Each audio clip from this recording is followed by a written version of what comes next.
Hey guys, today it's a little warmer out and the house is 72 degrees this morning already, and I am not going to start a fire because it is too warm in the house. So what I'm going to do is show you how to bank a fire so that later today at about 4 or 5 o'clock I can get another fire going to get some heat going in the house. It's a pretty simple method, and if you do it right, you should be able to bank your fire for 12 plus hours and not need to use a match to start it again. But as you can see, I've got a fair amount of embers in here to bank the fire with. So I'm going to just take and move everything off to one side here. I always tend to go to the right side. It doesn't really matter what side you do. But I'm going to dig down. I'm going to leave about an inch or so of ash on the bottom.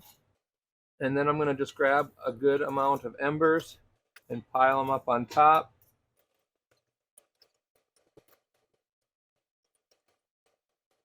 Alright, so now that I've got my embers all piled up, I'm just going to grab my ash and the rest of the stove and just bury the embers with the ash. The more embers you use, the easier it'll be to light it later and the longer it'll last.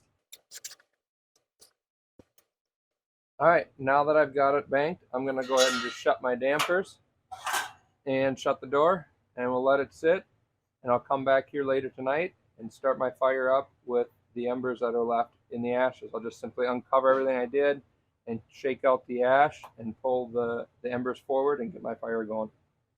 If you found this video helpful, please hit that subscribe button, and thanks again for watching, guys.